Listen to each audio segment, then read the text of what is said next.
السلام علیکم۔ پاکستان میں عوام کے منتخب جمہوری ادارے کمزور ہیں، سیاسی جماعتیں غیر منظم ہیں، ملکی نظام پر افسر شاہی کا غلبہ ہے۔ اس افسر شاہی کو اسٹیبلشمنٹ اور مقتدرہ بھی کہتے ہیں۔ دوسری طرف بھارت ہے جو پاکستان کے ساتھ وجود میں آیا، لیکن پاکستان کے برعکس وہاں مسلسل جمہوری نظام قائم ہے، آئین کی حکمرانی ہے، انتظامی ادارے اور افسر شاہی منتخب اسمبلیوں اور جمہوری حکومتوں کے ماتحت کام کرتے ہیں۔ پاکستان میں افسر شاہی کا غلبہ کیوں ہے؟ جمہوریت کیوں پنپ نہیں سکی؟ جمہوری ادارے کمزور کیوں ہیں؟ ان سوالوں کا جواب تلاش کرنے کے لیے ہم پاکستان کی تاریخ کو کھنگالتے ہیں۔ آئیے پاکستان کی ابتدائی تاریخ پر مختصر سی نظر ڈالتے ہیں۔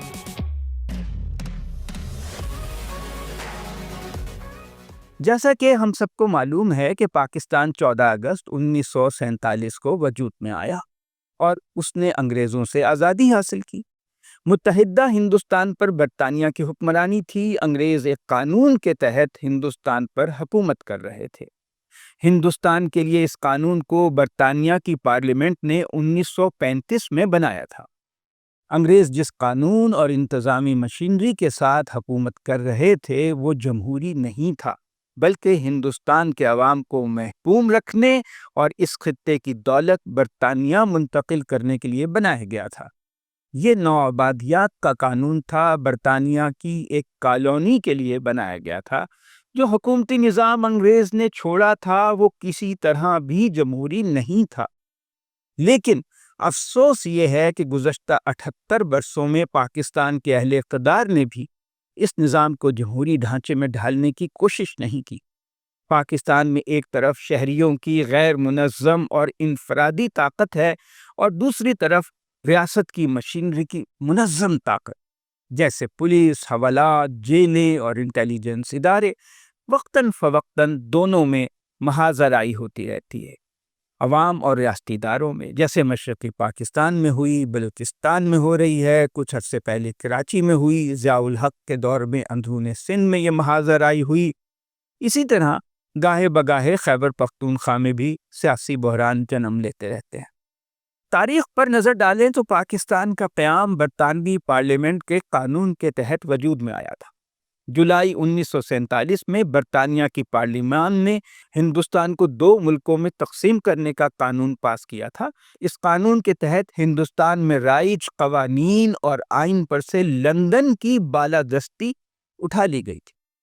اس وقت تک ہندوستان کا مروجہ قانون گورنمنٹ آف انڈیا ایکٹ 1935 تھا۔ اس کے تحت ایک مرکزی اسمبلی تھی، گورنر جنرل تھا جو ملکہ برطانیہ کا وائس رائے بھی ہوتا تھا، صوبائی گورنر، صوبائی اسمبلیاں تھیں، لوکل گورنمنٹ کی کونسلیں اور میونسپل کمیٹیاں ہوا کرتی تھیں، ہائی کورٹ تھے اور ایک فیڈرل کورٹ تھا۔ اس آئین کے تحت سول انتظامیہ کی مدد کے لیے فوج موجود تھی۔ دلچسپ بات یہ ہے کہ برطانوی راج میں فوج ہندوستان کے گورنر جنرل کے ماتحت نہیں تھی، بلکہ براہ راست تاج برطانیہ کے ماتحت تھی۔ سول انتظامیہ کا ایک مضبوط ڈھانچہ تھا جو براہ راست لندن کے ماتحت تھا۔ اسے برطانوی راج میں ہندوستان کا اسٹیل فریم کہا جاتا تھا۔ برطانوی ہندوستان میں وزارت خارجہ اور وزارت دفاع کا وجود نہیں تھا، کیونکہ یہ فیصلے لندن میں ہوا کرتے تھے۔ یہ پورا نظام قوانین میں درج تھا جو 19ویں صدی میں بنائے گئے تھے۔ برطانیہ کی اسمبلی نے 1946 میں پاکستان کی آزادی کا جو نیا قانون منظور کیا، اس قانون کے تحت برطانوی کابینہ اور وزیر ہند کی نگرانی اٹھا لی گئی۔ اب پاکستان اپنا آئین بنانے تک ایک نیم خود مختار علاقہ تھا جسے ڈومینین کہا جاتا تھا، لیکن اصولی طور پر یہ تاج برطانیہ کے ماتحت تھا۔ 2 نئے ملکوں یعنی ہندوستان اور پاکستان کی اسمبلیوں کو آئین ساز اسمبلیوں کا درجہ دے دیا گیا تھا جو آزاد ملکوں کے لیے نئے آئین بنائیں گی۔ یہ اسمبلیاں 1946 کے الیکشن سے وجود میں آئی تھیں، بھارت میں بھی اور پاکستان میں بھی۔ پاکستان کی اسی آئین ساز اسمبلی نے قائد اعظم محمد علی جناح کو اپنا صدر چن لیا۔ وہ انگریز وائس رائے کی جگہ پاکستان کے گورنر جنرل بن گئے اور مسلم لیگ کے صدر تو پہلے سے ہی تھے۔ اب دونوں عہدے ان کے پاس آ گئے۔ اس طرح قائد اعظم کی ذات میں سب اختیارات مرکوز ہو گئے۔ لیکن قائد اعظم شدید بیمار تھے اور 1948 میں ان کی وفات تک پاکستان نیا آئین نہیں بنا سکا۔ مشرقی بنگال کے لیڈر خواجہ ناظم الدین گورنر جنرل اور مسلم لیگ کے صدر بن گئے۔ مسلم لیگ کے دوسرے بڑے لیڈر لیاقت علی خان تھے، وہ نئے ملک کے وزیر اعظم تھے۔ 1951 میں لیاقت علی خان کے قتل تک بھی پاکستان اپنا آئین نہیں بنا سکا۔ یہ بدستور برطانیہ کا ایک ڈومینین رہا۔ دوسری طرف انڈیا نے پھرتی دکھائی اور جنوری 1950 میں اپنا آئین بنا کر نافذ کر دیا اور تاج برطانیہ سے مکمل طور پر آزاد ہو گیا۔ ایک حقیقت یہ بھی ہے کہ قائد اعظم کو ایک کٹا پھٹا ملک ملا تھا۔ پنجاب اور بنگال کو تقسیم کر دیا گیا تھا۔ پنجاب میں خونی فسادات ہو رہے تھے، خون خرابہ تھا، لاکھوں لوگ قتل ہو چکے تھے، لوٹ مار کا بازار گرم تھا۔ بھارت سے لاکھوں مہاجرین کا سیلاب پاکستان آ گیا۔ بو نہ بو مسائل تھے۔ متحدہ ہندوستان کے تمام تر مالی وسائل پر انڈیا کا قبضہ تھا۔ مسلم لیگ ایک تحریک تھی، منظم جماعت نہیں بنی تھی۔ اس کے زیادہ تر لیڈرز بڑے بڑے موقع پرست زمیندار اور جاگیردار تھے۔ ملک دو حصوں میں بٹا ہوا تھا، مغربی پاکستان یعنی موجودہ پاکستان اور مشرقی بنگال یعنی موجودہ بنگلہ دیش۔ ان دونوں کے درمیان 2000 کلومیٹر سے زیادہ کا فاصلہ تھا، بیچ میں بھارت تھا۔ پاکستان کے دونوں حصوں کا سماجی تہذیبی کلچر بہت مختلف تھا ایک دوسرے سے۔ ان کے سیاستدان بھی الگ الگ سوچ رکھتے تھے اور ان کے درمیان اتفاق رائے نہیں تھا۔ قائد اعظم محمد علی جناح کی صحت روز بروز خراب ہو رہی تھی۔ قائد اعظم کے پاس نہ کوئی ایسی تنظیم تھی اور نہ کوئی سیاسی تھنک ٹینک قسم کا ادارہ تھا جو انہیں معلومات اور تجزیات پیش کرتا اور جس کی بنا پر وہ پالیسی بناتے۔ معلومات کے لیے قائد اعظم کے پاس انگریز کے بنائے ہوئے انٹیلیجنس ادارے تھے یا افسر شاہی کا ادارہ تھا، ان سے ہی کام لینا قائد اعظم کی مجبوری تھی۔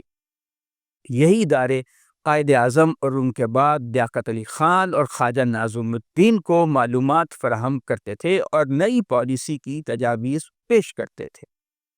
مطلب یہ ہوا کہ پہلے دن سے پاکستان کی حکومت فوجی اور سول افسر شاہی کے ہاتھ میں تھی۔ شروع دن سے پاکستان میں حکومت کا انحصار افسر شاہی یا اسٹیبلشمنٹ پر ہو گیا۔ سیاستدانوں کے ہاتھ کمزور ہو گئے۔ انتظامی چیلنجز اتنے زیادہ تھے کہ افسر شاہی اور انتظامیہ کو مضبوط کرنا اور اس پر انحصار کرنا مجبوری بن گئی۔ یہ مجبوری اس لیے بھی تھی کہ ہندوستان کی قیادت نے پاکستان کے وجود کو دل سے تسلیم نہیں کیا تھا۔ ہندوستان پاکستان سے 6 گنا بڑا تھا۔ وہ سمجھتے تھے کہ یہ ملک زیادہ عرصے قائم نہیں رہ سکے گا اور ہندوستان کی جھولی میں آن گرے گا۔ ہندوستان نے کشمیر، حیدرآباد اور جونا گڑھ میں فوج کشی کر کے قبضہ کر لیا تھا۔ ملک کی سلامتی کے لیے ضروری ہو گیا تھا کہ فوج کو مضبوط بنایا جائے۔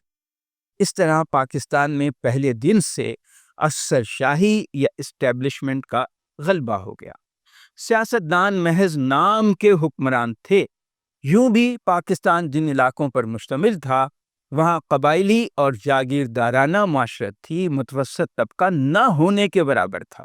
متوسط طبقہ یا مڈل کلاس ہی سیاسی پارٹیوں اور جمہوری تحریکوں میں اہم کردار ادا کرتے ہیں۔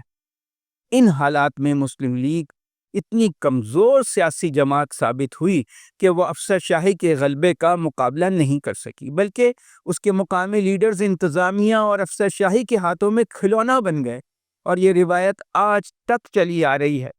سیاستدان اقتدار کے ایوان تک پہنچنے کے لیے اسٹیبلشمنٹ کا سہارا ڈھونڈتے ہیں۔